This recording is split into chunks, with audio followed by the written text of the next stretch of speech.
Bom klaster dilarang dalam perang karena memiliki dampak yang sangat berbahaya bagi penduduk sipil. Bom ini dapat meledak tanpa pandang bulu, sehingga dapat melukai.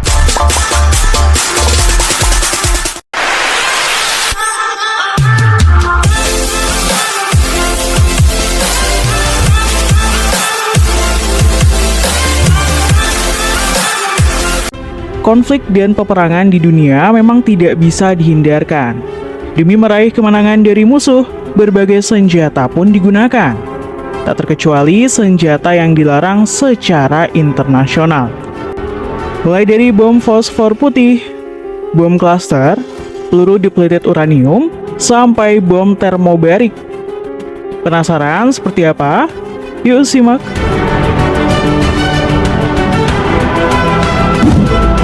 Bom termobarik. Bom termobarik juga dikenal sebagai bom vakum atau bom aerosol. Adalah senjata termokimia yang menggunakan energi panas untuk menciptakan ledakan. Bom ini bekerja dengan melepaskan awan bahan bakar aerosol ke udara yang kemudian dipicu oleh ledakan primer. Ledakan primer menciptakan gelombang kejut yang menyebabkan awan bahan bakar aerosol menguap dan kemudian meledak. Bom termobarik memiliki daya ledakan yang sangat besar dan dapat menyebabkan kerusakan yang lebih parah daripada bom konvensional. Bom ini juga dapat menyebabkan efek kesehatan jangka panjang pada manusia karena dapat melepaskan zat beracun dan radioaktif ke udara. Bom termobarik dilarang dalam Konvensi Jenewa 1980, tetapi masih digunakan oleh beberapa negara, termasuk Rusia. Bom napalm. Bom napalm adalah bom yang diisi dengan bahan bakar napalm, yang merupakan campuran bahan bakar cair dan bahan pengental. Ketika bom ini meledak, bahan bakarnya akan menyebar dan terbakar dengan suhu yang sangat tinggi. Apinya dapat bertahan selama berjam-jam dan dapat menyebabkan luka bakar yang sangat parah, bahkan kematian. Sejarah awal penggunaan bom ini dimulai pada tahun 1942, ketika Amerika Serikat mulai mengembangkannya sebagai senjata kimia. Bom ini pertama kali digunakan dalam pertempuran pada tahun 1944 selama Perang Dunia II. Amerika Serikat menggunakan bom ini untuk menyerang Jepang, dan diperkirakan bahwa lebih dari 100.000 orang tewas akibat penggunaan bom ini di Jepang. Setelah Perang Dunia II, bom ini dilarang digunakan dalam perang oleh Konvensi Jenewa 1980. Namun, bom ini masih digunakan dalam beberapa konflik bersenjata, termasuk Perang Vietnam, Perang Teluk, dan Perang Irak. Bom fosfor putih. Konflik antara Palestina dan Israel hingga saat ini terus berlanjut. Serangan demi serangan dilancarkan oleh Israel ke wilayah Palestina. Namun, salah satu yang menjadi sorotan adalah penggunaan senjata yang dilarang secara internasional yang terbukti digunakan oleh Israel.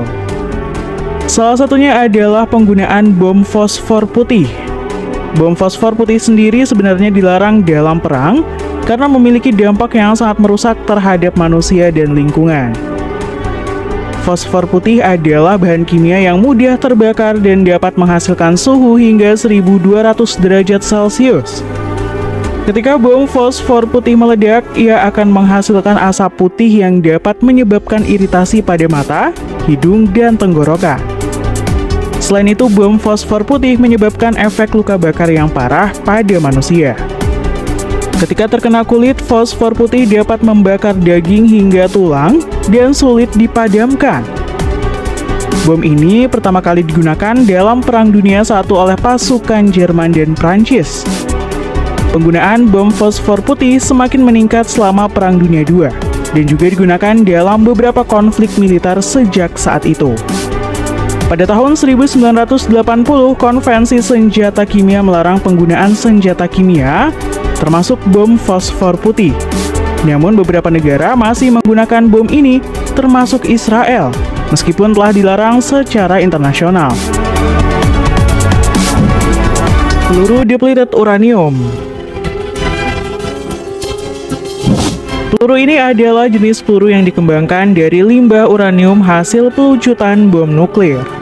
Sederhananya, depleted uranium berarti uranium yang dilemahkan radiasinya. Peluru ini sangat handal dan menjadi standar senjata meriam Gatling GAU-8 Avenger yang dibawa pesawat A-10 serta Cannon Bushmaster pada APC Bradley. DU juga digunakan untuk membuat inti peluru antimaterial pada tank Abrams. Efektivitas senjata ini adalah mampu menembus bahan baja tank setebal apapun dan ini terbukti pada Perang Irak di mana ratusan tank Irak menjadi korban senjata ini. Yang menjadikan senjata ini kontroversial adalah kandungan uranium yang ternyata menurut penelitian masih memancarkan radiasi dalam tingkatan yang membahayakan manusia. Ini terbukti pada kasus di Bosnia saat beberapa tentara Italia menderita leukemia beberapa hari setelah menggunakan peluru tersebut. Di Irak, tank-tank yang hancur terkena peluru ini ternyata memancarkan radiasi yang membuat tank-tank rongsokan tersebut tidak aman untuk didekati. Pada tahun 2008, Majelis Umum Perserikatan Bangsa-Bangsa mengeluarkan resolusi yang menyerukan pelarangan penggunaan peluru ini. Bom cluster. Salah satu senjata yang dilarang penggunaannya secara internasional adalah bom cluster.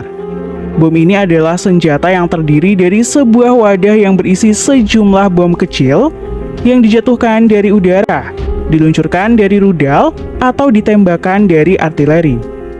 Sederhananya, bom cluster adalah bom yang berisi banyak bom yang berukuran lebih kecil. Saat menyentuh tanah, wadah akan meledak dan menyebarkan submunisi ke area yang luas. Submunisi ini kemudian akan meledak saat tersentuh, diinjak, atau terkena panas. Bom cluster pertama kali digunakan secara operasional oleh Jerman dalam Perang Dunia II. Bom cluster Jerman, SD-2, berisi 28 bom kecil yang dijatuhkan dari pesawat terbang. Bom ini juga digunakan dalam Perang Vietnam, Perang Teluk, dan Perang Afghanistan. Bom cluster dilarang dalam perang karena memiliki dampak yang sangat berbahaya bagi penduduk sipil. Bom ini dapat meledak tanpa pandang bulu, sehingga dapat melukai atau membunuh siapa saja yang berada di area ledakannya, termasuk anak-anak, wanita, dan orang tua.